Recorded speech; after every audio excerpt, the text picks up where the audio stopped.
In life, you're not always going to win. Sometimes you're going to lose. Sometimes you're going to win.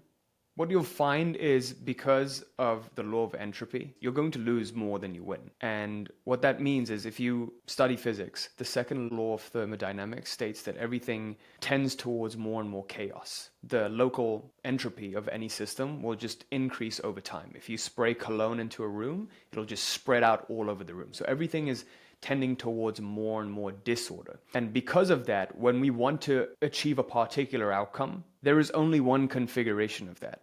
Nature doesn't actually want to get to that. So we have to guide our way to that, guide the chaos to making order.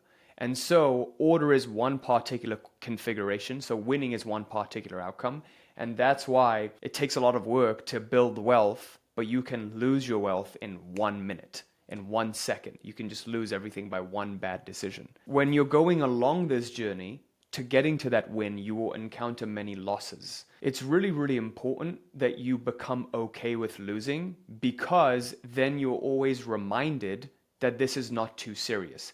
This too is just a game. When we become too identified with getting a particular outcome, we forget that what we're playing is a game, and the game becomes too serious. It becomes part of our identity. So to give you an example, in my business, when I would do well, I would get very, very identified with it, and I would expect that things would always be great. But that's not the reality of it. And I would always be afraid of challenges or future challenges that would come up. I would be afraid of negative customer reviews. I would be afraid of potentially getting sued. I would be afraid of revenue dropping or my YouTube channel getting shut down or whatever, like anything could happen. And I would mentally always try to prepare for that, because I would almost kind of expect it. And this is kind of toxic, because when you keep thinking about a negative outcome coming, it occupies a lot of your mental energy, so that, when something occupies your mental energy, you can't focus on other things. You can't focus on growing your business and having fun with the game. So you no longer have fun. You get to a particular level and you get stuck there. And that's what happened with me. So if you notice, if you were someone who's been successful at any craft, like building a business or a hobby, whatever it was, chances are when you were doing really, really well, it was a fun game. You were just enjoying your time. Like you had nothing to lose. You had nothing to lose and everything to gain. I always have to remind myself to get into that mind frame, because if I get into a state of I have everything to lose and nothing to gain, then I get stuck. Then the game becomes too serious. Get into that attitude of I have nothing to lose and everything to gain. I came into this earth with nothing. So everything I gain from here on out is actually a bonus. If you're someone who's just focused on winning all the time, you're in a taking mindset. And so there are 3 paradigms of existence. There's the having paradigm, the lowest paradigm of all, where you're just focused on taking and having something. And you'll find that it will bring you no fulfillment. Having things, owning things, your things begin to own you. You buy a nice car, you buy a nice house, then all of a sudden you're worried about your mortgage payments or something happening to your house or something happening to your car. You become protective over it. Now you have to maintain the car and take care of it. Your possessions begin to own you. That's the having paradigm. A level above that is the doing paradigm, where you do in order to take, or you do for the sake of doing, which is amazing. Right? It's a level higher than having. You have a lot more energy. You are at a higher state of consciousness, because now you sort of take the reins to controlling your own reality. You're not at the mercy of just like, oh, if I have it, great. If I don't, then it wasn't meant to be. This is my destiny. Complaining and becoming a victim. The highest paradigm of all is the being paradigm, where you realize it doesn't matter what I do, because this is who I've chosen to be. And what was meant for me as a result of me being my truest, authentic self, it will come to me anyways. I don't have to insist. I just be myself, be the highest version of myself that I can conceive of at this moment. The highest expression of Quazi, the highest expression of John that you can be at this very moment. And when you do that, you'll notice that the doing comes naturally. How many times has it been in your life where you forced yourself to do something that you didn't want to do because you thought that's what you needed to do? You're stuck in your head. What if you weren't stuck in your head and you lived from your heart, where you felt like, hey, this feels like the right thing to do now? Instead of thinking your way being heady your way through life, you start to feel your way through life. You'll start to notice that you'll have a lot more synchronicities. There will be a lot more ease to life. Things will flow. There'll be a lot less challenges and a lot less disasters happening. And you'll stop fluctuating up and down. You'll always notice that there's a up and down cycle. Things go well, things don't go well. Things go well, things don't go well. You're no longer identified with it. You take a step back from the illusion of life and you feel your way through it. The important part to actually guarantee winning is you change your metric for winning. Instead of having it be so dependent on something that's out of your control, what if your metric for winning was your fulfillment? What if it wasn't to have something or to do something, but it was in every single moment, how aligned are you to who you truly are? Because if my metric for winning is having, when I don't have, I will be unfulfilled. And with the nature of material reality, it's always operating in dual, right? Like one day you're going to have everything you want, next day you might not. How foolish is it to become attached to it, to only having? A level above that, you're attached to doing. If you do something, you feel good, you feel productive, all the homozis of the world, you feel great. If you don't do it, you don't feel productive and you don't feel good. Your self-worth is tied to what you do. That is also kind of toxic because it's not always right to do something. Then you become a binary human being. You become like the Gogginses in the world. And I have nothing against that if it's truly aligned to who you feel that you are right now. But chances are who you are isn't a static being that's just going to work hard all the fucking time, right? There's going to be times where you take time off.